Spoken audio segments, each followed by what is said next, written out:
Boa noite, pessoal.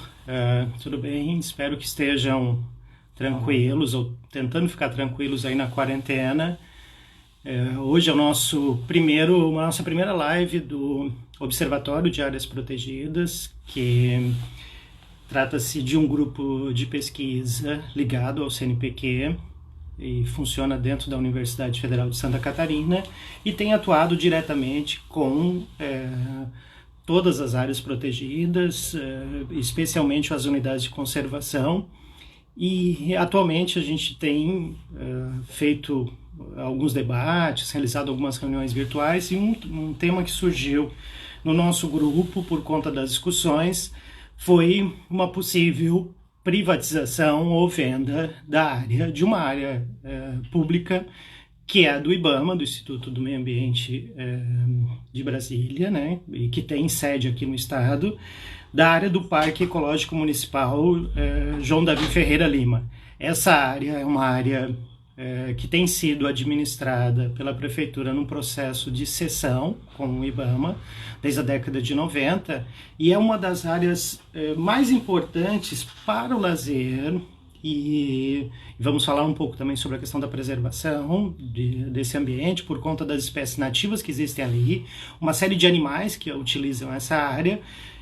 Mas o debate, para começar essa conversa que eu vou ter com vocês, também vai participar dessa conversa a geógrafa, doutoranda na geografia, Thalita Góes, que daqui a pouco vai entrar aí ao vivo com a gente. E num primeiro momento eu quero explicar um pouco por que, né, o Observatório vai fazer esse debate, dar algumas explicações teóricas sobre o que são esses parques urbanos, né, qual a importância, a relevância deles, e depois aí a gente parte um pouco para explicar melhor como que hoje funciona o Parque Ecológico do Córrego Grande. Eu vou simplificar o nome para ficar mais fácil, né, na conversa, e a gente vai tentar discutir a importância dessa área para a cidade. Bom, como o Observatório de Áreas Protegidas trabalha com unidade de conservação, uma pergunta que me fizeram ontem foi por que o Observatório tem se preocupado também com essas áreas urbanas, prioritariamente com essas áreas que são consideradas aqui no município de Florianópolis como áreas verdes de lazer, né? São registradas dentro do plano diretor como áreas verdes de lazer. Primeiro que a história do conceito e de criação das unidades de conservação, ela se mistura muito também com a criação dos parques, desses parques urbanos, ou áreas verdes, ou áreas verdes de lazer em meio urbano. No século XIX, no momento em que surgem as unidades de conservação na prática, né, nos Estados Unidos, também surge na Europa e nos Estados Unidos proposições para a criação de espaços verdes dentro das cidades. Em função da densidade urbana que se estava tendo naquele momento, no final do século XIX, se queria manter, né, algumas áreas verdes no coração das cidades ou próxima ao coração das cidades. Isso tem muito a ver também, evidentemente, com algumas áreas de risco dentro dessas próprias cidades, seja uma área de inundação, seja uma área com declividade mais acentuada, seja uma área de fundo de vale, etc. Nos Estados Unidos, existem alguns estudos, né, que mostram o trabalho especificamente na parte leste dos Estados Unidos com a criação de áreas verdes urbanas, né, chamados parques urbanos, na área central das grandes cidades. E isso acontecia efetivamente para que as pessoas tivessem esse espaço, né, para lazer, mas também do ponto de vista do planejamento urbano, como áreas possíveis de inundação e que poderiam aí levar a um processo de melhoria, né, da qualidade de vida das áreas do entorno. Evidentemente, no século XIX, no início do século XX, ou até metade do século XX, ninguém estava pensando ainda no aquecimento das cidades, e os trabalhos que falavam da temperatura, né, na condição térmica, no conforto térmico das cidades ainda não tinham evoluído. Curitiba, no Brasil, é um exemplo da criação de parques urbanos já na década de 30, né, do século passado, especificamente para proteger as comunidades no entorno dos rios, e essas áreas de parque são áreas onde se abriam, né, enormes áreas para lagos artificiais, para que se pudesse aí preservar a comunidade do entorno de processos de inundação, de processos que poderiam acarretar prejuízos para as pessoas. No caso da ilha de Santa Catarina, especificamente, o próprio estado de Santa Catarina primeiro, né, são poucos, na história nossa do século XX, a gente teve pouquíssima criação dessas áreas verdes em ambientes urbanos, o que acabou sobrando, né, na verdade, de fragmentos, esses fragmentos verdes aí nessas áreas urbanas, acabou acontecendo em função, ou porque as áreas eram de risco mesmo, ou porque eram áreas de inundação de alguns rios e automaticamente acabaram sobrando, e na margem dessas áreas se fazia uma pista de caminhada, uma quadra, um pequeno parque para crianças, etc., e acabava mais tarde, já na segunda metade do século XX, criando especificamente parques urbanos, né? Florianópolis não foi muito diferente. O nosso processo aqui de criação dessas áreas, que são pouquíssimas aqui no município, né, desses parques urbanos, a que me refiro, também acabaram acontecendo num primeiro momento um pouco por acaso, não houve um planejamento efetivamente de criação desses parques urbanos. Eles acabaram sendo áreas que sobraram de um processo de transformação urbana, né, de transformação da cidade.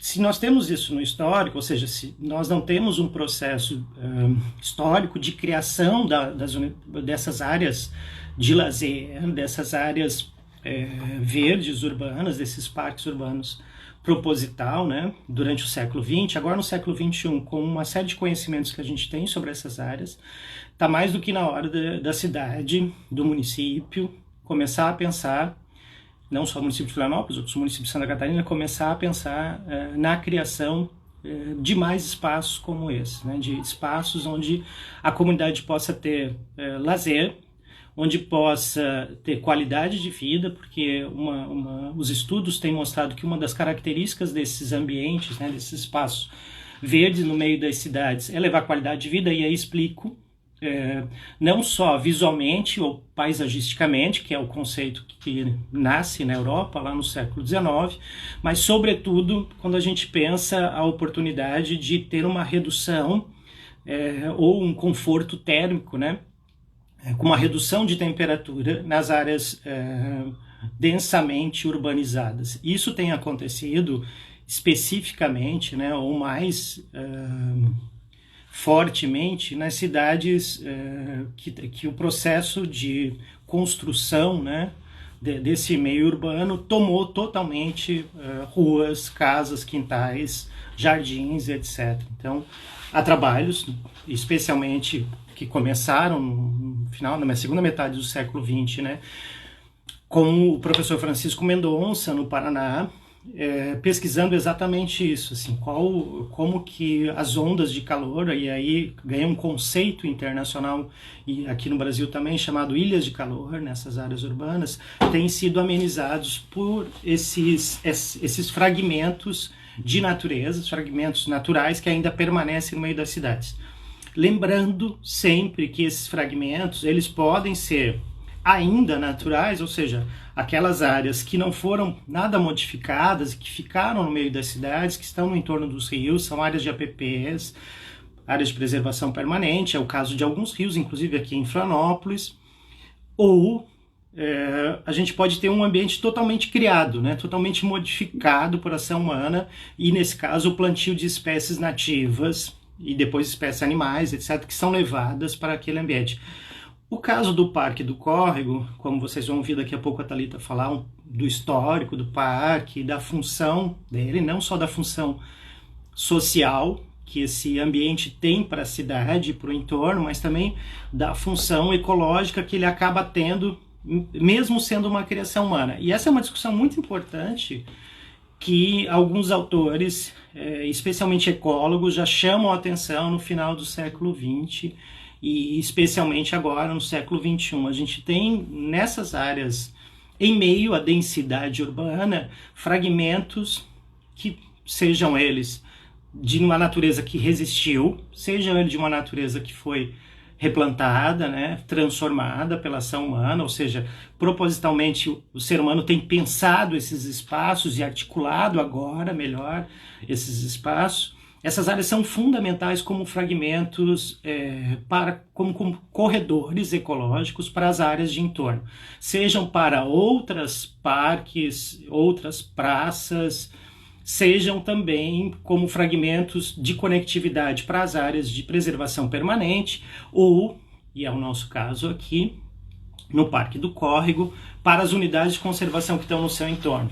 Só para vocês terem uma ideia, no entorno dessa área do córrego, a gente tem 3 grandes unidades de conservação que são fundamentais para a cidade. E o parque acaba sendo um espaço, um corredor ecológico fundamental, especialmente quando a gente fala na disseminação de sementes, feito por aves, feito pelo vento, feito por um processo de polinização por insetos, por morcegos, mas também como um espaço, e Thalita vai dar alguns exemplos bem interessantes dos animais que habitam esse parque, mas como também um espaço de pousio de aves e nidificação das aves. Isso é uma característica, é muito comum, as pessoas quando vão a primeira vez no Parque do Córrego, elas conversam depois comigo, perguntam, eu levo minhas turmas todo semestre nesse parque, porque é muito próximo da universidade, e eles sempre perguntam, professor, mas tem tantas aves aqui, né? O pessoal trouxe essas aves todas, colocou aqui. Tem, tudo bem, ali o pessoal que tem algumas galinhas, né? Tem alguns patos, marreco, etc., que estão ali no parque, que foram deixados ali por algumas pessoas, mas retirando essas aves, as aves nativas que existem ali vieram exatamente porque há a possibilidade de alimento e uma possibilidade de pouso e de poder usar a área como corredor para o Manguezal do Itacorubi, para o Parque Municipal do Manguezal do Itacorubi, que é uma área importante aqui na cidade, muito próxima do Parque do Córrego, e depois a gente vai ter 2 outras áreas grandes em maciços rochosos, ou seja, nos morros aqui próximo ao parque, que é o Parque Natural Municipal do Maciço da Costeira, e o Parque Natural Municipal do Morro da Cruz, né? São 2 áreas muito próximas também e que as aves utilizam bastante. E aí, em meio à área urbana, a densidade da área urbana, a gente vai ter o Parque do Córrego, com uma área evidentemente muito menor, né? De 21,3 hectares aproximadamente, mas é uma área em que serve muito bem para essas aves, para que elas possam pousar, nidificar, etc. Então, estou trazendo algumas informações básicas assim para a gente poder compreender a importância desse parque de uma maneira geral para a sociedade, né? Mas ele tem uma importância social como lazer, como área de lazer, também fundamental. É uma área que, como lazer e principalmente para sensibilização e processo de educação ambiental, né? É uma área que tem sido trabalhada atualmente pela Floram, um trabalho que se iniciou lá no final da década de 90, de educação ambiental. A sede da educação ambiental da Floram, da Fundação Municipal de Meio Ambiente, está no parque, e eles têm atuado diretamente, recebido escolas praticamente todos os dias, muitas escolas. Então, além da população local que utiliza essa área para o lazer, para respirar, né, para poder caminhar, para poder levar as crianças, brincar e passar o dia, às vezes no final de semana. Também a área é usada muito intensamente para a educação ambiental com as escolas. Muitos professores das escolas públicas municipais, das escolas públicas estaduais, das escolas particulares, de toda a região, ou de toda a Grande Florianópolis e até de outros municípios próximos aqui da região metropolitana, do que a gente poderia chamar de uma região metropolitana, tem trazido as escolas para conhecer esse ambiente. Às vezes só para ver os animais, às vezes para discutir um pouco a questão dos animais e a vegetação que está na área, às vezes para ver palmito, Euterpedulis, né, que a gente tem grande quantidade ali no parque, às vezes para ver o pau-jacaré, que é uma árvore bem típica da floresta, ou era muito típica da floresta que havia aqui na área de planície, das áreas planas da ilha de Santa Catarina. Infelizmente hoje a gente tem poucos exemplares, e eles estão exatamente dentro desses parques ou estão nas unidades de conservação, especialmente nas áreas dos maciços aqui na ilha de Santa Catarina. Bom, para a gente começar, então, é isso. Eu gostaria de passar agora para Thalita. Eu vou convidá-la para entrar no vídeo, para ela falar mais diretamente um pouco sobre a unidade conservação, sobre esse espaço, né, e caracterizá-lo da proximidade que ele tem com as unidades de conservação. Falando um pouco do histórico, que a Thalita trabalhou muitos anos aí na área. Thalita, é contigo agora, falar um pouco. Oi, boa noite. Tá dando de ouvir bem? Tranquilo, Thalita, vai lá. Então, com essa questão aí, que a gente corre esse risco de ter a área do parque sendo vendida, né, privatizada, a nossa preocupação maior não é só que ela seja privatizada, mas também que mude um pouco essa função que o parque tem tido até então, né? E, de fato, o Parque Ecológico do Córrego Grande ele já sofreu inúmeros impactos ao longo da sua existência, e um pouquinho desses usos que ele teve ao longo desses anos é que eu gostaria de estar pontuando aqui, para a gente chegar ao ponto de entender essa real importância que ele tem aonde ele está localizado, né? Então, como a maioria da ilha, né, a ilha inteira, na realidade, né, a gente tem como marca original a floresta ombrófila densa, né, o parque não era diferente, mas a partir do momento em que a gente tem esse processo intenso de colonização, né, a ilha sofreu um desmatamento muito grande e esses lugares foram sendo tomados pela agricultura. E no Parque Ecológico do Córrego Grande, até 1946, o terreno era uma chácara de produção de leite. Essas chácaras de leite, elas tinham em grande quantidade no bairro Córrego Grande, na realidade, né? E ali no Parque do Córrego existia essa grande chácara, né? Só que o proprietário, então, em 1946, vendeu a área para o serviço florestal, que era subordinado ao Ministério da Agricultura, e a partir daí começa o grande impacto de verdade da área, que a agricultura, a chácara de leite não era um grande impacto, mas a partir daí foi implementado o primeiro plantio experimental com Pinus ellioti no sul do Brasil. E aí, então, isso durou durante algum tempo, até que o serviço florestal foi extinto, e em 1963, a área foi cedida para o IBDF, o Instituto Brasileiro de Desenvolvimento Florestal. O IBDF ele vai criar um posto de fomento florestal que vai começar a produzir essas mudas de pinos e eucalipto para reflorestar as florestas nacionais do estado, mais especificamente Floresta Nacional de Caçador, Chapecó e Três Barras. Então, olha só o pensamento de reflorestamento que se tinha, né? Até ali a década de 70, porque então surge na década de 70 também aquela lei de incentivo fiscal para quem plantasse essas espécies exóticas, né?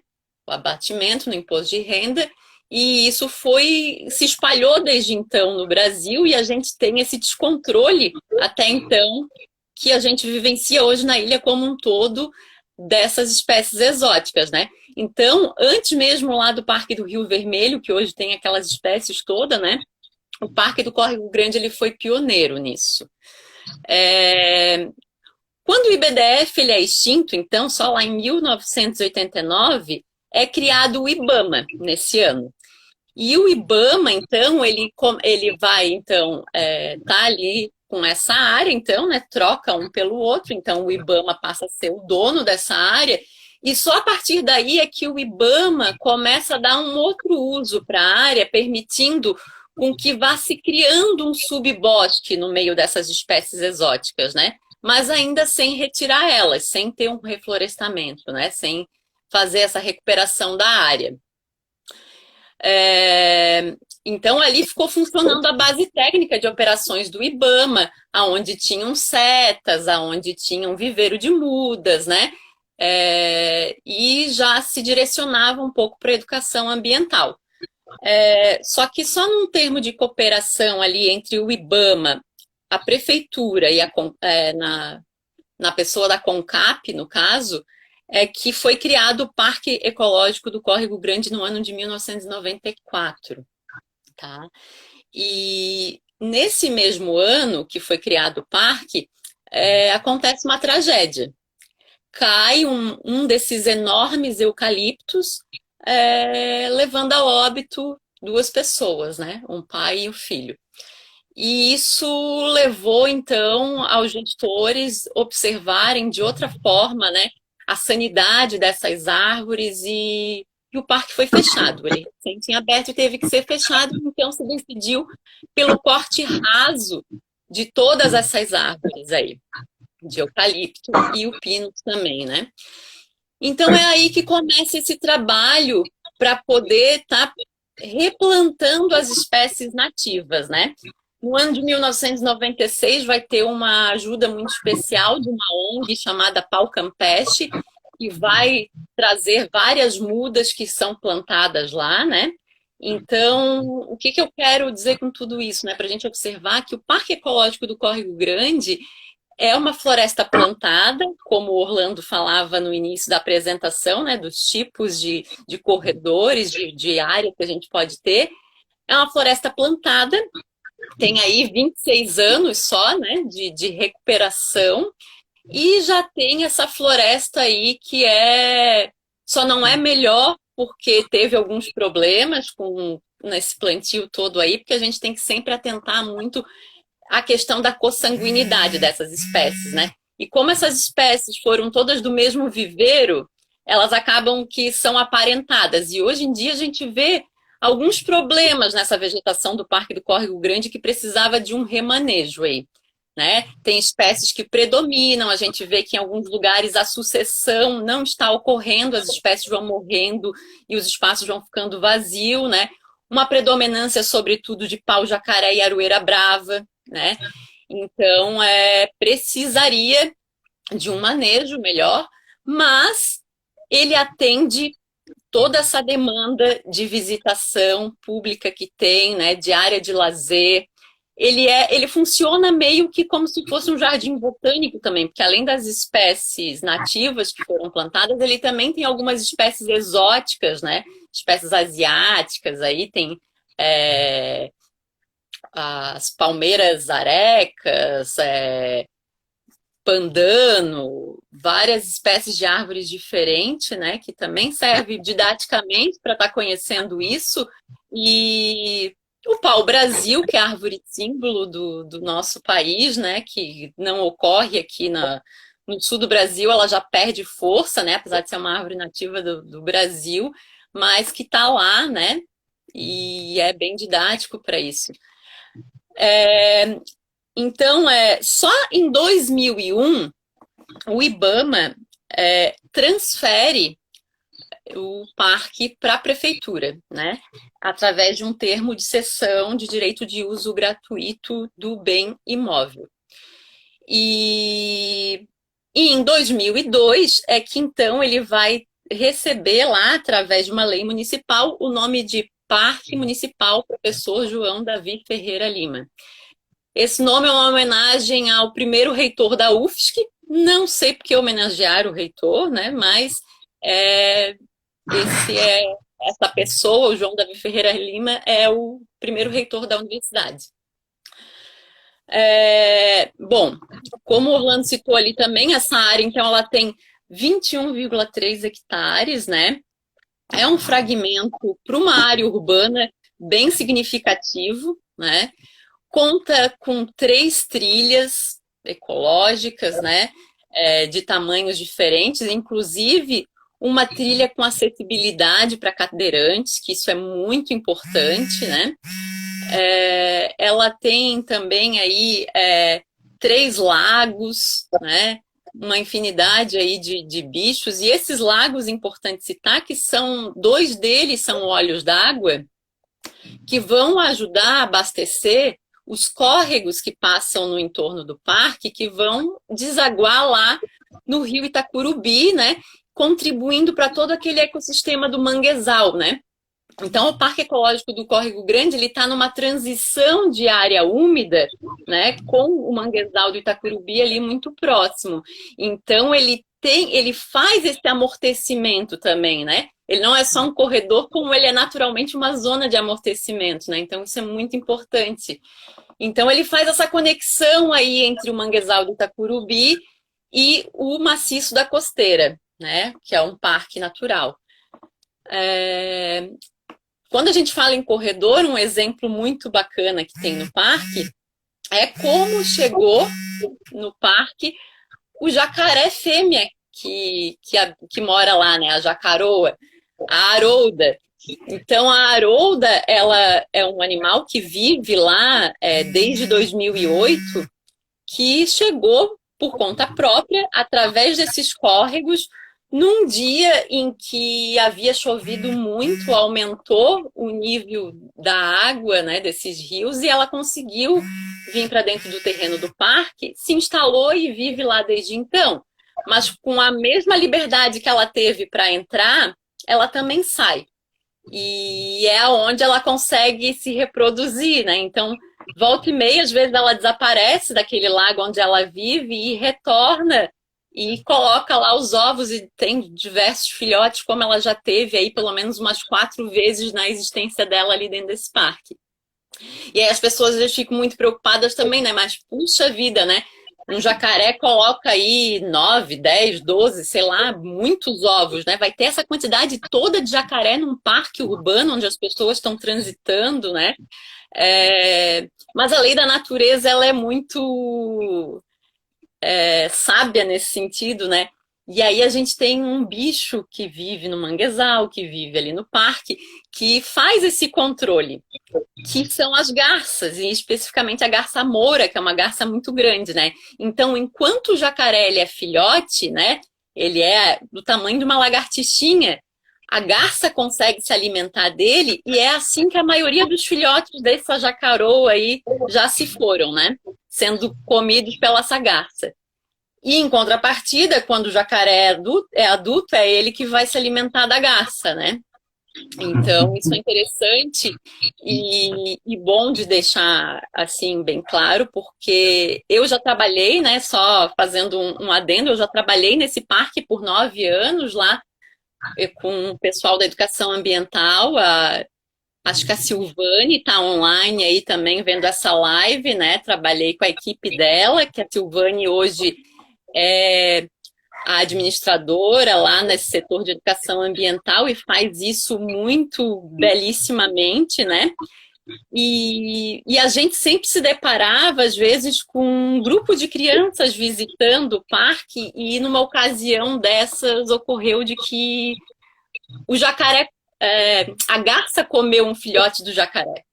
E as crianças e as professoras ficaram horrorizadas. Como é que vocês deixam acontecer isso, né?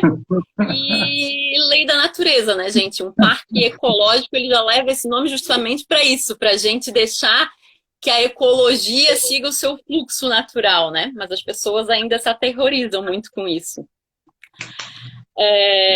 Bom, o Parque do Córrego Grande, ele faz parte de outras 44 áreas verdes que tem no bairro Córrego Grande, tá?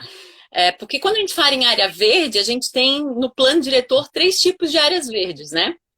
Que são as áreas verdes de lazer, que se enquadra o parque ecológico, as áreas verdes de uso privado, que são geralmente esses jardins de condomínio, né? E as áreas verdes do sistema viário, que são os canteiros que tem aí no meio das ruas, né?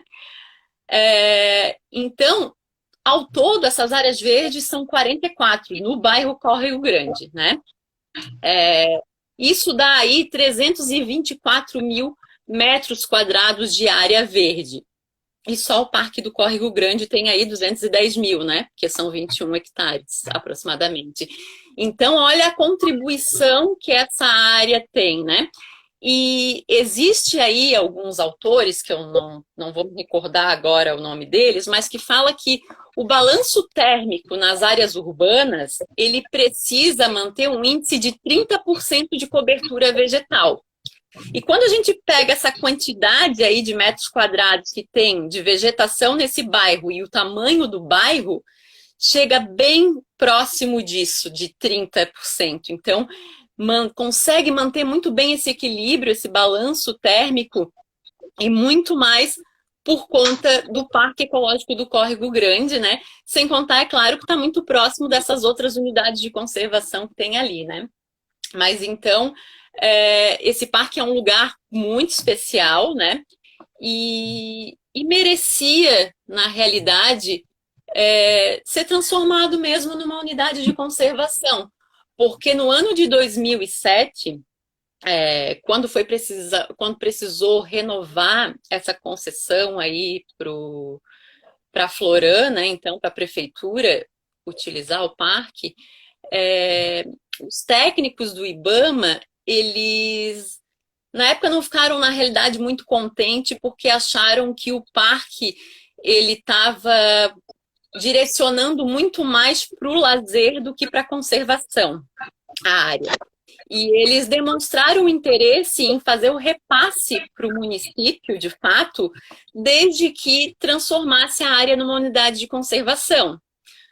O que acabou não ocorrendo desde então, né? E quem sabe agora, diante dessa ameaça que a gente vê aí, quem sabe não é a hora de a gente começar a pensar se não vale a pena a gente transformar o Parque do Córrego Grande realmente numa unidade de conservação, né? E aí a gente tem aí, o Orlando sabe muito bem, a gente pode talvez até depois falar sobre isso, né? Que tem aí diversas categorias aí dentro da proteção integral mesmo até, que se enquadraria, que poderiam ser muito bem-vindas aí o Parque do Córrego Grande, né? Poderia ser até mesmo um parque natural, só que como a gente está acostumado com um parque natural de grandes proporções e esse parque é tão pequenininho perto dos parques naturais, né? Não parece meio estranho, né? Mas como o próprio nome diz, já uma área de relevante interesse ecológico, né? E talvez pudesse se enquadrar aí. Bom, pouquinho dos bichinhos que tem ali, além da arouda, né, que é o jacaré, né, a gente tem ali também tatu-bola, que é um bicho que não se vê com facilidade, né, mas que está ali presente. A gente tem uma infinidade de pássaros, né, a ave símbolo da cidade aparece bastante ali, que é o martim pescador, né, tanto o grande como o pequeno. As garças, que eu já falei. Então, na realidade, uma diversidade de fauna que a gente encontra no manguezal, a gente também encontra ali no Parque do Córrego Grande, muito por conta dessa proximidade desse corredor que eles fazem, né? Quando não é possível o corredor por essa conexão, seja aquática ou terrestre, ele acaba sendo por um trampolim, né?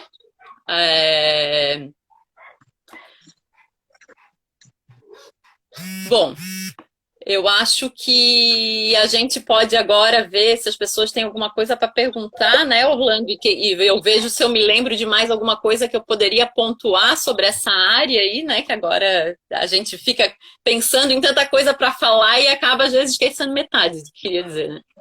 Não, foi ótimo, Thalita. Tá me ouvindo bem? Tô ouvindo. Então, foi ótimo. A ideia era essa mesmo, nessa nossa primeira live do Observa, que a gente pudesse trocar algumas informações. E só adiantando que você falou da Silvane, né? Eu já combinei com ela. De semana que vem a gente vai fazer uma live com ela, do Observa, vai ser a segunda live do Observa, que vai falar um pouco sobre áreas protegidas e educação ambiental, né? Então, nada melhor do que trazer, numa sequência aí de diálogos, trazer a Silvane para falar um pouco sobre educação ambiental aqui no município, mas também falar um pouco sobre essas áreas de preservação e especificamente as unidades de conservação e também o parque, né, onde tem atuado e outros espaços na cidade onde tem atuado. Algumas coisas interessantes que você chamou a atenção e que é legal a gente sempre fazer essa ponte, porque tem muita gente aí da universidade assistindo, tem, o público é sempre geral, né, mas tem muita gente da universidade, fazer uma ponte com algumas questões teóricas, né, que são fundamentais para a gente entender a teoria na prática aí, né. Toda a explicação que tu dá desse parque, da forma com que como as coisas acontecem ali, né? É fundamental a gente pensar num teórico aí da ecologia, que é o Odum. E quando o Odum vai falar, né, de um ecossistema urbano, e ele vai trazer, né, lá na década de 80, a primeira vez, num dos primeiros trabalhos aí falando sobre ecossistema urbano, já tinha outros ecólogos falado isso, mas o Odum vai afirmar, né, muito categoricamente isso. É um pouco isso que a Thalita apresentou, assim, pensar esse ecossistema urbano para o Odum não é pensar só a questão urbana transformada, né? Mas exatamente esse processo em que os seres humanos convivem, estão juntos com uma vegetação nativa ou uma vegetação que foi replantada, né, um replantio, com animais nessa área urbana, nessas franjas, né, normalmente de outras áreas naturais maiores, é o caso aqui na ilha, onde a gente vai ter as franjas as áreas de borda, né, das unidades de conservação, como a Thalita chamou muito bem a atenção, estão muito próximas desse parque, né? Então, tem aí uma aplicação dos conceitos de ecologia, de uma ecologia urbana muito na prática. Tem-se hoje eventos no país, estudos, congressos, muitos trabalhos publicados na área desses parques urbanos, da importância desses ambientes. Algumas cidades no país se destacam exatamente por terem esses espaços, preservarem e cada vez mais ampliarem o número de pesquisa e ações nesse espaço. Curitiba talvez seja o maior exemplo do país, mas outras cidades também têm isso. E Florianópolis, que se destaca pelo um bom número de unidades de conservação, né, por ter um bom número de áreas, de espaços, de áreas protegidas, especialmente nos maciços, nas áreas de manguezal, nas áreas de restinga e nas áreas de dunas, tem a possibilidade nessas áreas urbanas para que a gente possa ter especificamente corredores, né, que é isso que a Thalita chama atenção, que eu falei também um pouco no início da nossa fala, né, que a gente tenha essas áreas como corredores.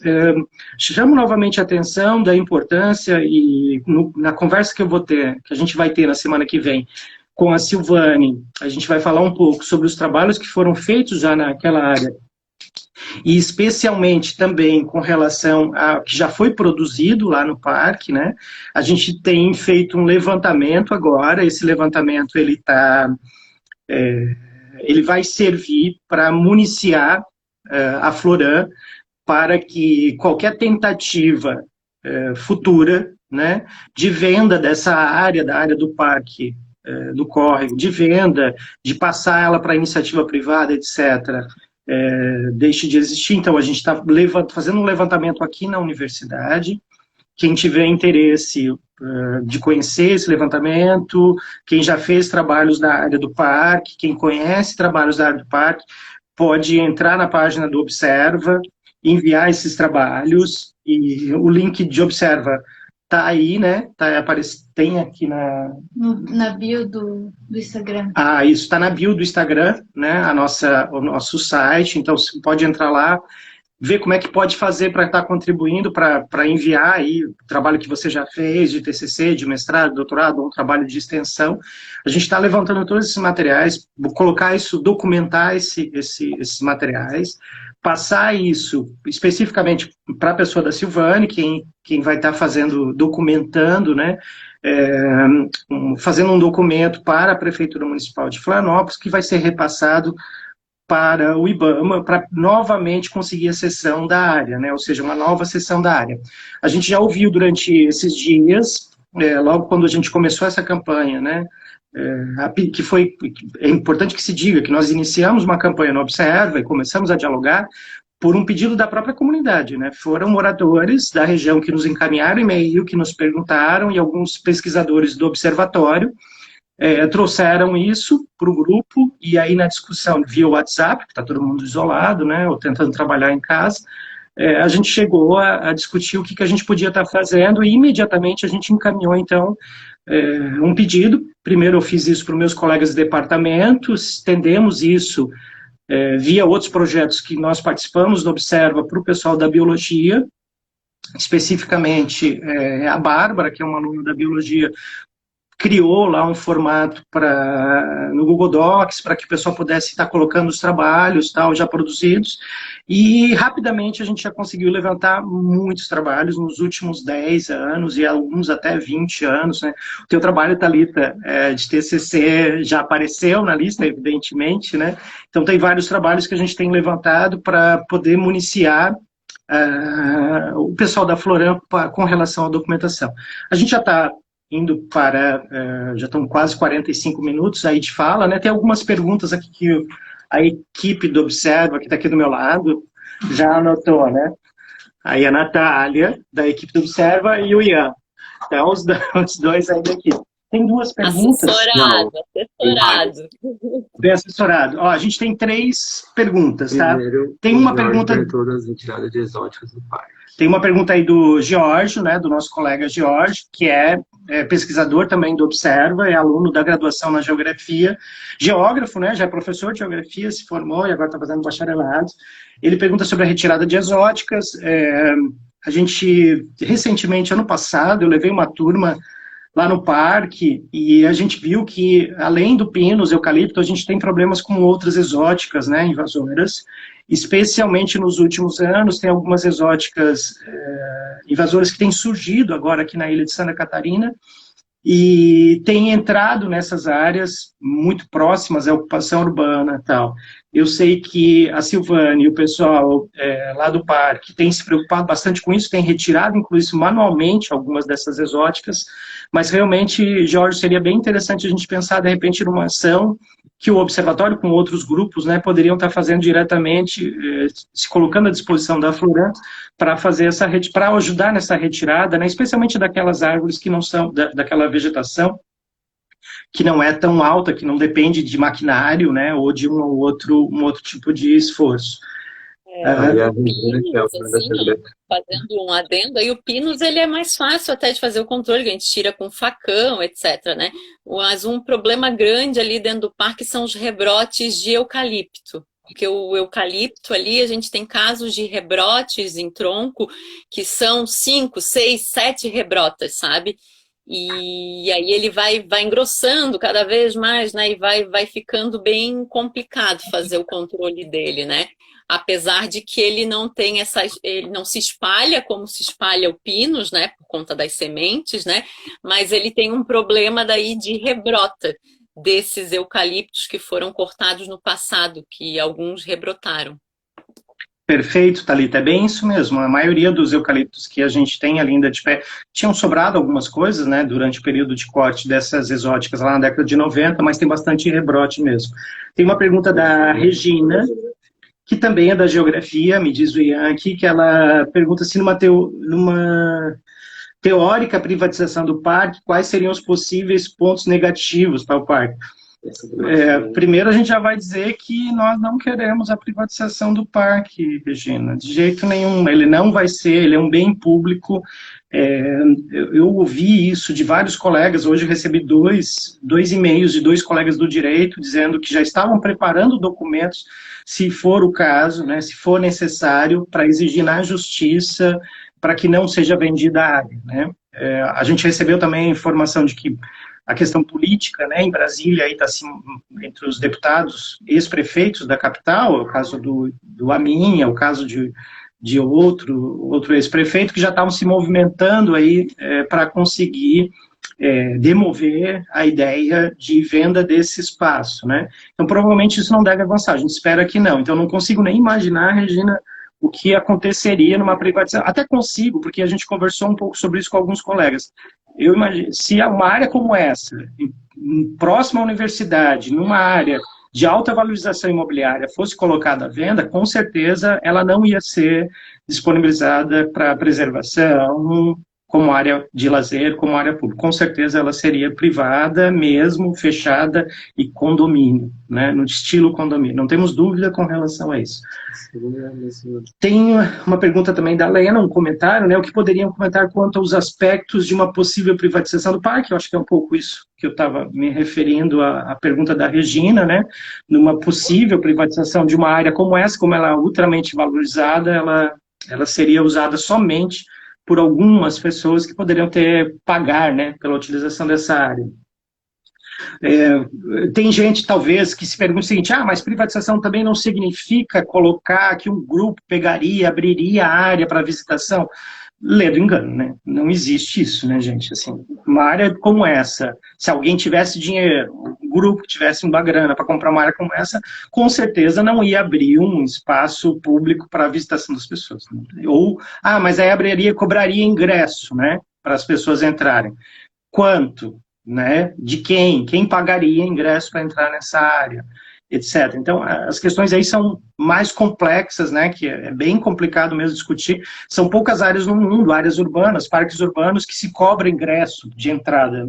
Eu conheço pouquíssimos, e dos que eu conheço, provavelmente muitos de vocês já estiveram, mas aí são unidades de conservação, especificamente Gramado, próximo a Gramado, em Canela, né, que tem algumas unidades de conservação que se cobram ingresso para entrada para poder visitar a unidade. Elas estão bem no meio das duas cidades, né, são áreas bem próximas a uma grande área urbana, mas são unidades de conservação. A cobrança de ingresso em unidade de conservação é uma coisa que já existe no Brasil, etc., mas uma cobrança de um parque urbano, né, uma área urbana, realmente são raros, são poucos o que existem, e eu, nas viagens que eu já fiz para áreas como essa, conheço algumas, né, em São Paulo, em Curitiba, se aventou recentemente, inclusive a cobrança em São Paulo, né, nos parques em São Paulo, os parques urbanos de São Paulo, não se avançou exatamente por causa disso, assim, quanto se cobraria, quem que teria dinheiro para pagar continuamente, né, para visitar uma unidade como essa, então seria bem complicado.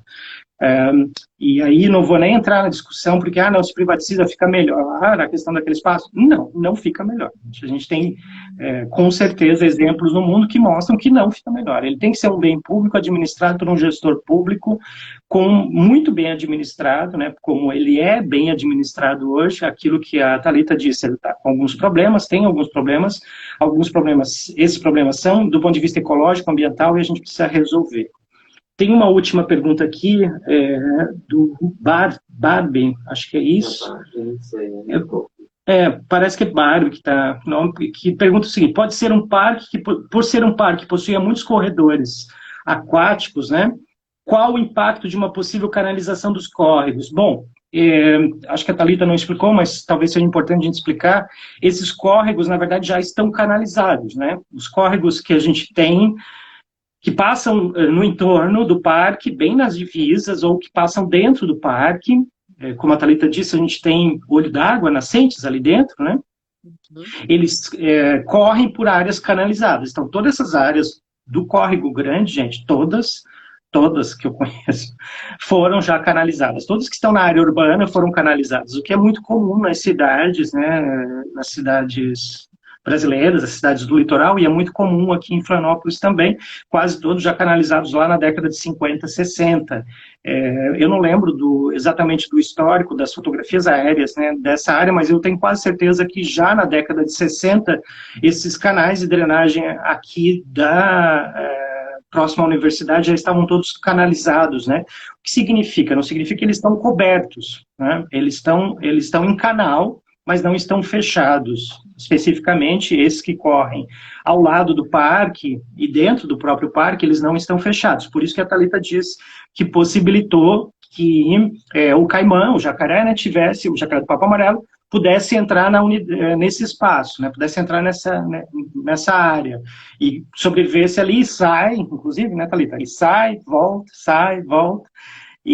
Mas por conta exatamente que esses canais de drenagem, que são retilinizados, né, eles não são fechados, e há alguns pontos, né, onde eles são fechados para passar rua, ou mesmo, às vezes, próximo a algumas áreas de condomínio e tal, mas são áreas pequenas, né, fechadas, então permite com que esses animais possam também percorrer esses canais. A qualidade de água desses canais é que nem sempre é muito boa.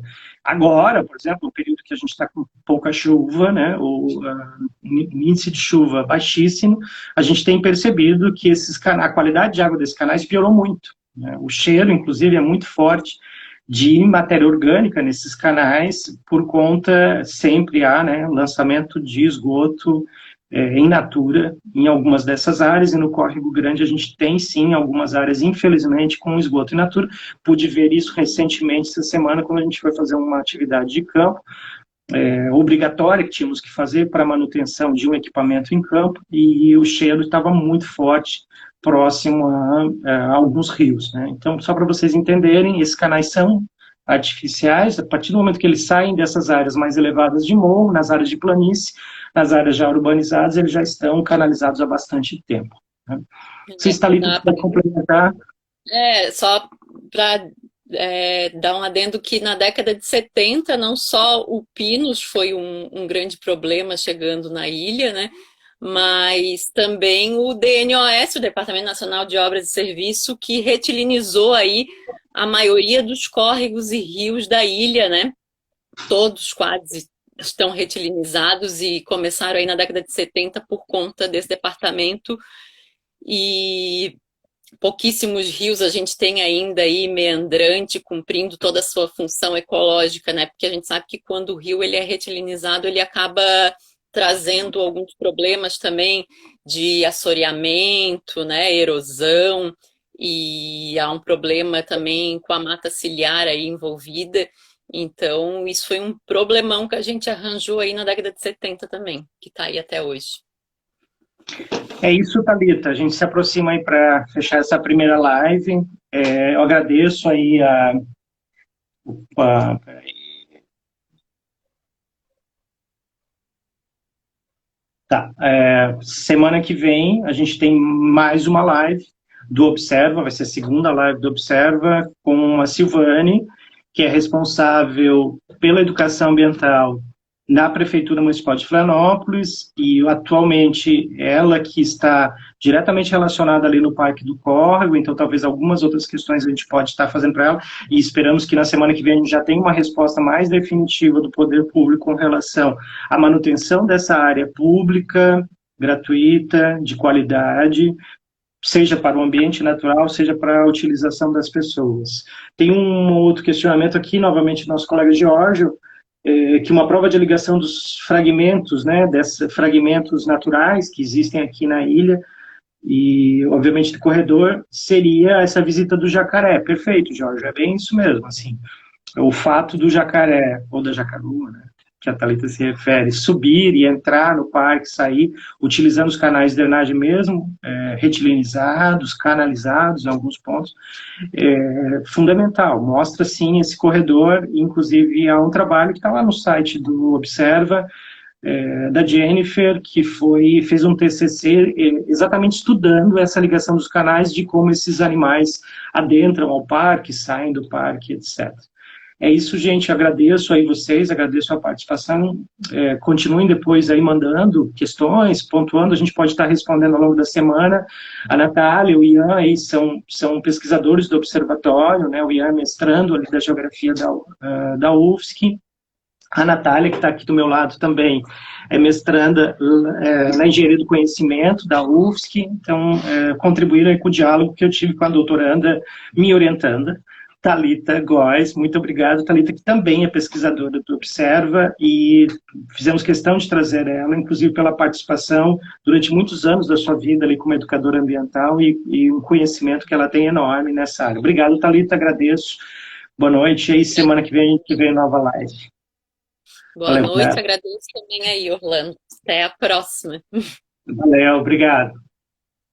Valeu, gente, obrigado.